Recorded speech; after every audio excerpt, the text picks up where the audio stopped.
ડભોઈ નગરપાલિકામાં 40 વર્ષથી મલેરિયા શાખામાં ફરજ બજાવતા કર્મચારી વય નિવૃત્ત થતાં તેમનો સન્માન સમારોહ યોજવામાં આવ્યો હતો. ડભોઈ નગરપાલિકાના દ્રઢ કર્મચારી એવા પરેશભાઈ સોનીએ 40 નોંધપાત્ર વર્ષો પાલિકાને સમર્પિત કર્યા પછી તેમના પદ પરથી તેઓએ નિવૃત્તિ લીધી. તેમના સમગ્ર કાર્યકાળ દરમિયાન ડભોઈ નગરપાલિકામાં ઘણા પ્રમુખ, ચીફ ઓફિસર તથા કોર્પોરેટર સાથે કામ કર્યું. પાલિકા દ્વારા મલેરિયા શાખા ઉપરાંત બીજી જે પણ જવાબદારી આપી તેને પૂર્ણ ઈમાનદારીથી નિભાવી. તેમની પ્રતિબદ્ધતા, કુશળતા અને નેતૃત્વ સાથીદારો માટે પ્રેરણા અને સંસ્થા માટે મૂલ્યવાન સંપત્તિ રહ્યા છે. પરેશભાઈ આજરોજ વય નિવૃત્ત થતા નવા અધ્યાયની શરૂઆત સાથે તેઓ પરિવાર સાથે સમય વિતાવે તેવી શુભેચ્છાઓ સાથી કર્મચારીઓ દ્વારા આપવામાં આવી હતી.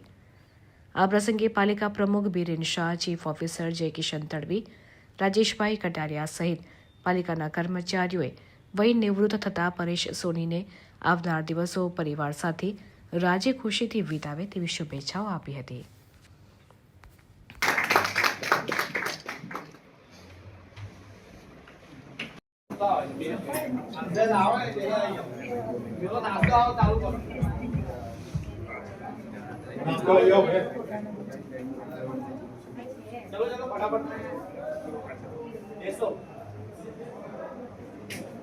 आइसक्रीम ने नाश्ता की पण व्यवस्था राखेल છે બધા નાસ્તો લઈને આવે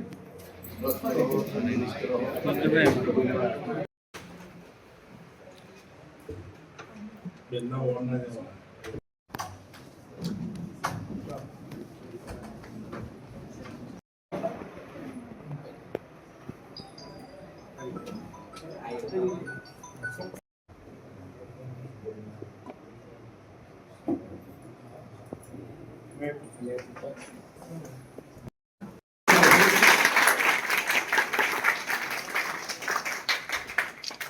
કોઈ દિવસ ઊંચા અવાજે વાત કરતા કે એમનો નગરપાલિકાનો અવાજ સાંભળવો કદાચ તરસ્યો હોય તો સાંભળ્યો નથી.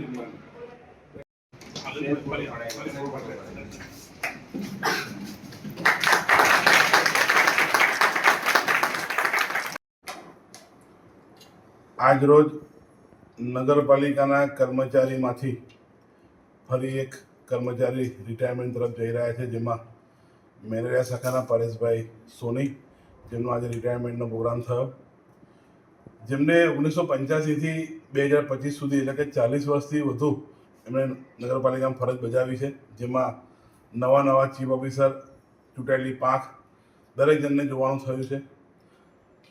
એમની કામગીરી મેલેરિયા શાખામાંથી માંડી નગરપાલિકામાં જે શાખામાં જવાબદારી મળે, દબાણ શાખા હોય કોઈ બધામાં કામગીરી સવિશેષ એમની જવાબદારી નિભાવી છે.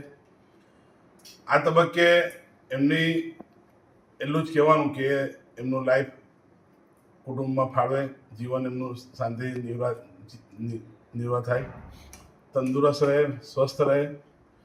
અને આ તબક્કે મારા જે નવા કર્મચારી જે થયા છે એમને સૂચન કે જેમની પાસેથી કંઈ ને કંઈક નવું શીખે, કે 40 વર્ષની લાઈફમાં એમને નગરપાલિકામાં જે એમને જીવન ગુજાર્યું છે, નોકરી કરી છે, એમાં એમને કેવું બધી કામગીરી કરી છે એ બી એમને માહિતી કર્મચારીઓને આપી હતી.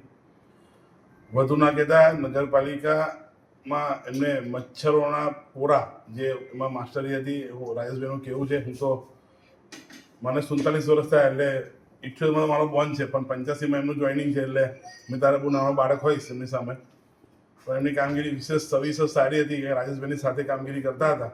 ને આ તબક્કે એમને ફરી અભિનંદન આપું છું કે બીજી લાઈફ એમની જે જીવવા જઈ રહ્યા છે એ શાંતિથી જીવે, તંદુરસ્ત રહે ને મસ્ત રહે.